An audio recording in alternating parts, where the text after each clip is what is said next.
Family means forever, the banner read, stretched wide across my living room, anchored to the antique curtain rods I bought with my own bonus check last Christmas. There were people in my kitchen, in my guest room, on the stairs, kids playing tag in the hall, aunts I hadn't seen in years pouring wine in my marble-topped dining space like it was theirs. My name is Naomi, and from wherever you're watching this, stay with me. Have you ever walked into your own home and felt like a stranger at someone else's party? I had just flown back from a medical workshop in DC. I was supposed to return Sunday, but the conference ended early. So I came home Saturday night, exhausted, sleep-deprived, craving nothing but a long shower and silence. Instead, I walked into a full-blown family reunion, 102 people, by my quick count. And not a single one expected to see me. Not my sister, Grace, who stood in the kitchen laughing in a dress I'd loaned her and never got back. Not my parents, who toasted to the power of togetherness under a chandelier I installed. Not even my own godmother, who gave me a surprised half-wave like I was a hired caterer showing up too early. No one said my name. No one apologized. No one asked why I was standing frozen in the entryway of my own house, holding a suitcase and a boarding pass, watching them use my space, my tableware, my life, like I'd been erased. Naomi, Grace finally chirped, loud enough for heads to turn. You're home early. Then she added, laughing. You don't mind, do you? It just made more sense to host it here. More sense. Because I paid the mortgage. Because I had the space. Because I was the useful one. Never the valued one. I didn't make a scene. I didn't scream, cry, or throw people out. Instead, I wheeled my suitcase into my room, locked the door, and started planning. 2 weeks later, after one signature, one final meeting, and one beautiful digital transfer, I had 98 missed calls, and Grace was screaming into my voicemail like her life was crumbling. Because the house they used like a community center wasn't mine anymore. And I hadn't just moved out. I had done something that would make sure no one ever forgot whose name built that foundation in the first place. They thought I'd simmer in silence. They thought my absence from the family group chat, the birthday dinners, the last-minute holiday plans was a weakness, not a decision. But when I shut my bedroom door that night, the sound of my own family laughing beneath the roof they never thanked me for still echoing through the walls, I didn't rage. I calculated. Because that house, the one with the open-concept kitchen and custom wood floors, it was mine, not metaphorically, not emotionally, legally. My name was the only one on the deed. They had celebrated under a banner that said family means forever, while making it very clear that my place in the family wasn't. So I spent the next few days doing 3 things. Documenting everything. Photos of the crowd. Furniture rearranged. Trash bins overflowing with champagne bottles I didn't authorize. My bathroom, used, flooded, towelless. Meeting with a realtor. Not to list the house. Not yet. But to prepare the papers, and more importantly, find a buyer who wouldn't blink. Finding a new home. Smaller. Cleaner. Private. Mine. Not big enough for 102 people. But more than enough for one woman who had finally reclaimed her peace. The day I quietly moved out, Grace was still tagging herself in throwback reunion photos. Captions like, nothing like family in a place that feels like home to hearts. Except it wasn't her home. And she was about to find out just how temporary that comfort was. I waited exactly 2 weeks. Let the laundry pile up. Let the dishes crust. Let the reality of upkeep settle on their shoulders like dust no one was willing to clean. Then I signed the final sale. Cash buyer. No contingencies. Closing in 7 days. And that morning, as escrow was finalized, I left one thing behind. An envelope on the kitchen counter, addressed to Grace plus whoever else is still living here. Inside, a copy of the deed transfer, the realtor's contact, and a sticky note in my handwriting that said, looks like forever just ended. Good luck finding a new banner.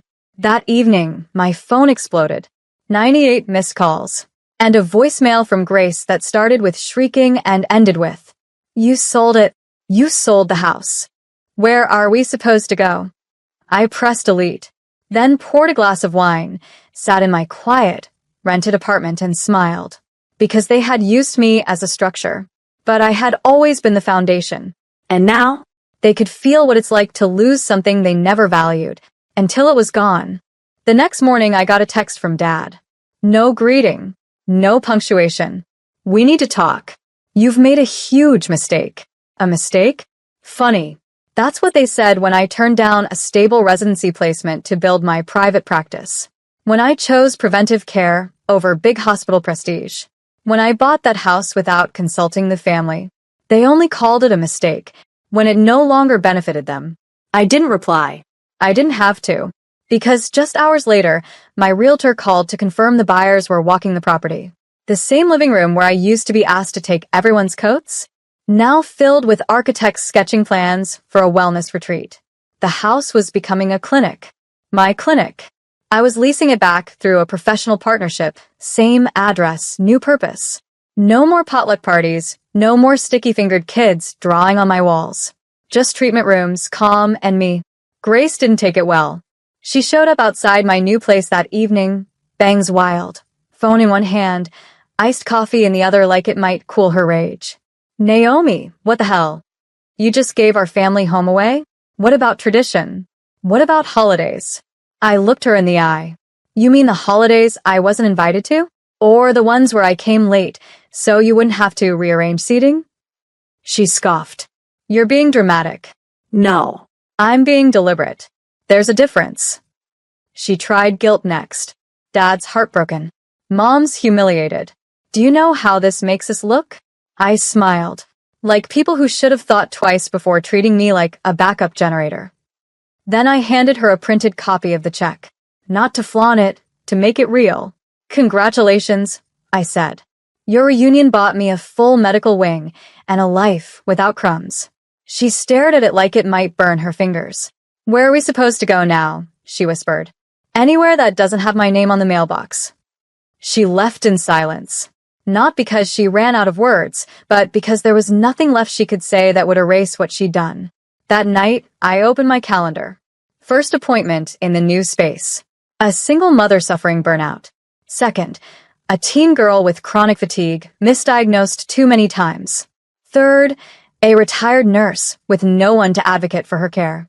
I smiled, because, while they mourned the loss of a party house, I was turning it into a place that actually heals. By the end of the week, the group chat I was never part of had turned into a full-blown crisis thread. How could Naomi do this? Where will we host Thanksgiving now? Did anyone get copies of Grandma's recipe binder before she changed the locks? I didn't read the messages directly. They came to me through screenshots from my cousin Layla, the only one who ever asked, "Hey, do you actually want to come?" instead of, "Why didn't you show up again?" She sent me one message that stood out more than the rest. They're acting like you burned down the house. But all you did was stop setting the table. Exactly. Because I've been hosting without being welcomed for years. They loved the space I created, the warmth, the comfort, but never the person behind it. Not when I skipped med school. Not when I launched my own integrative care practice. Not when I said, I'd rather do it differently, instead of, yes, Mom. To them, I was always the fragile one, the sensitive daughter, the overreacting sister, until the deed said otherwise. Until their favorite party house had a new plaque by the gate. Shoreline Integrative Center. Founded by Dr. Naomi Reyes. And that plaque? It broke the illusion. Because the moment my name wasn't silent, it was threatening. I got one last email from Mom. No, dear. No love. Just. You've alienated yourself from everyone. You might own the walls, Naomi, but you've torn down the family. I stared at the line for a long time. Then I wrote back. You built a family where I was useful, but never valued. You expected me to carry everyone, and when I quietly stepped away, you called it betrayal. It's not. It's a boundary. If that tears something down, maybe it was never that strong to begin with. I didn't alienate myself. I just stopped offering free space in a home where I wasn't invited to sit. She never replied. That weekend, I opened the clinic doors to our first official clients. Mothers. Daughters. People who had been dismissed by louder rooms. People who just wanted someone to listen. And in the quiet, healing hum of my new space, I thought, they had a chance to include me. They chose to use me instead. And now, They were standing on the curb outside a house they called forever, holding folding chairs and memories, while I stepped into a future they were never meant to own. The next major holiday came fast, Thanksgiving. Every year, my house had hosted it.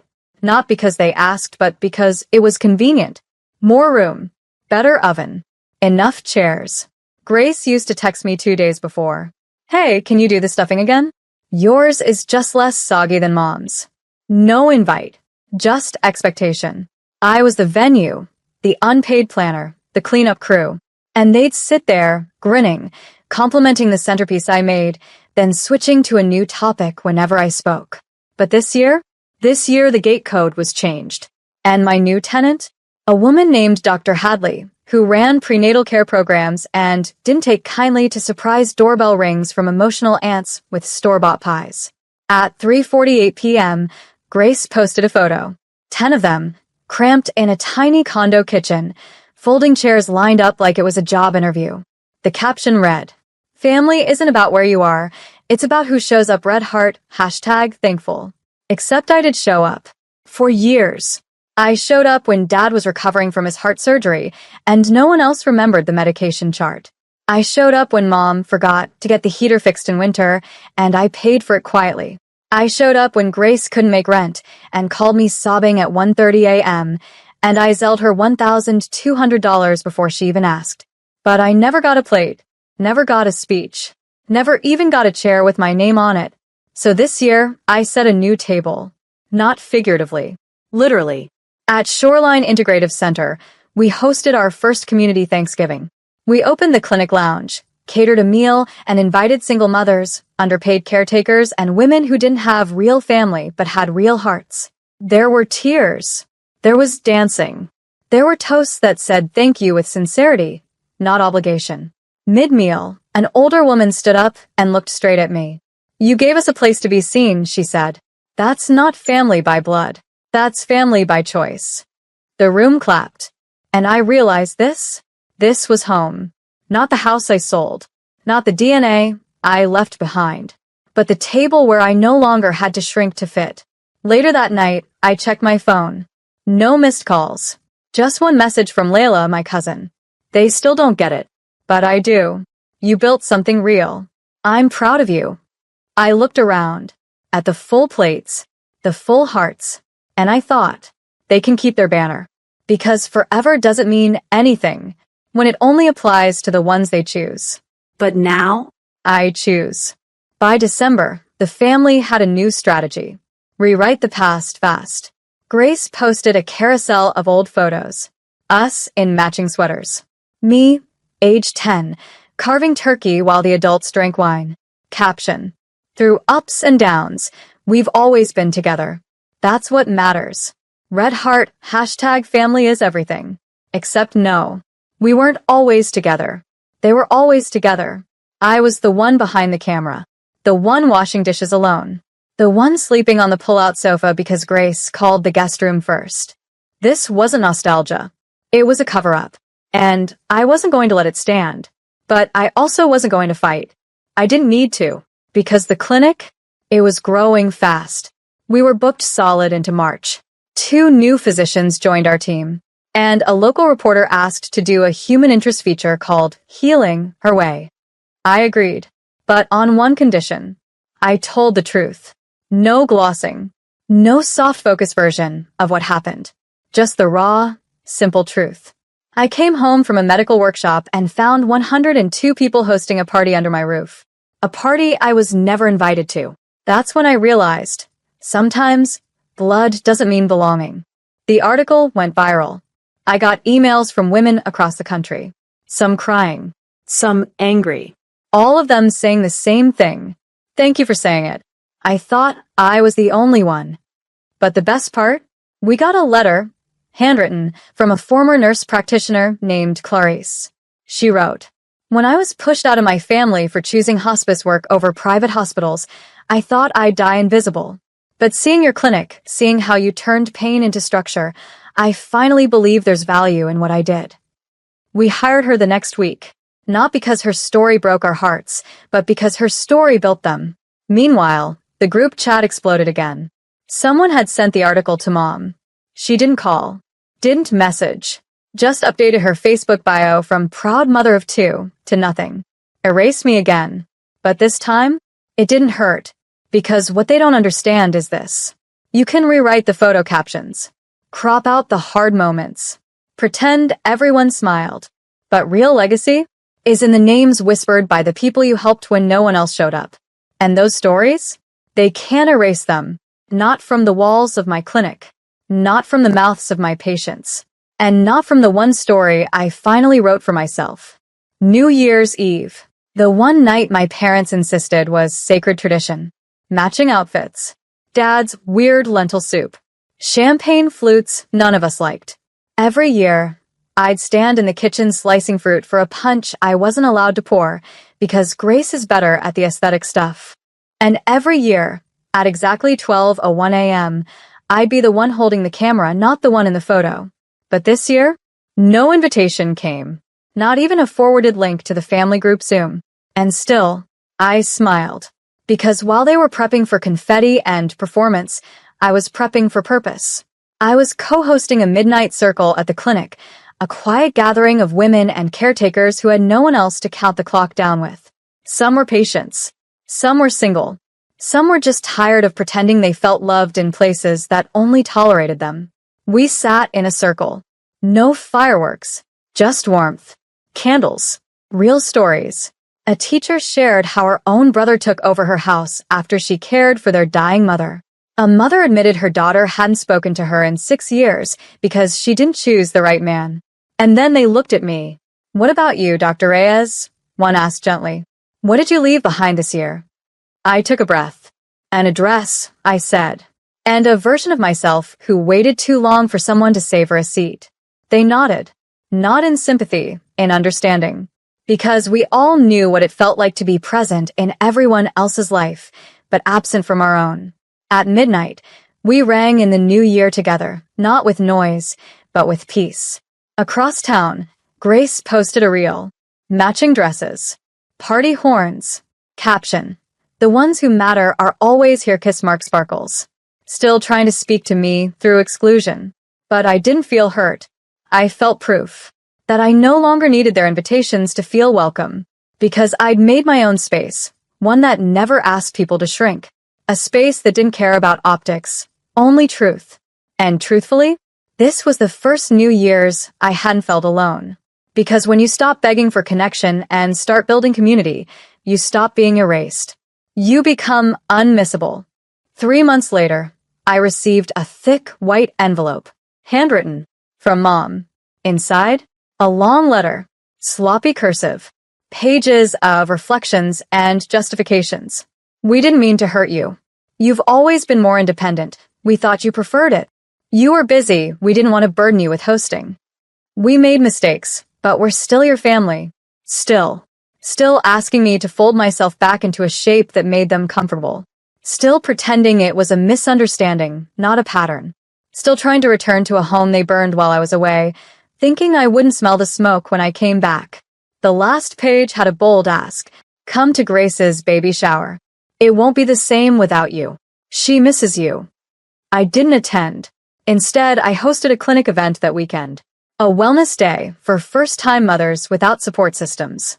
We offered free prenatal checkups, counseling circles, and baby essentials.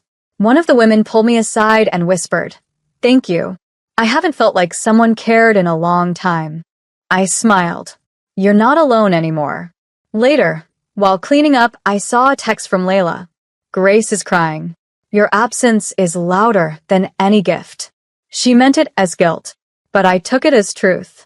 Because sometimes the greatest power isn't in slamming a door, it's in never returning to the one you were never truly welcome in. 2 days later, a photo went up on Grace's socials. Her in a pastel dress, surrounded by baby balloons, fake smiles, and that same old banner. Family means forever. Except the house in the background wasn't mine. They'd rented a venue this time. Because the real home, the one they once claimed with their wine glasses and matching shirts, that home had walls now. Standards. Lux. It wasn't for them anymore. Because family, that only sees your worth when you're useful. isn't forever, but what I built Is. Shoreline Integrative was now in its second phase of expansion. A second clinic, a scholarship fund, a waiting list of women who used to feel as invisible as I did in my own dining room. And me? I was no longer asking to be seen. I was the spotlight now. So when people say, "You sold your childhood home," I say, No. I reclaimed it. I turned it into something they could never sit in again, Because it finally reflected me.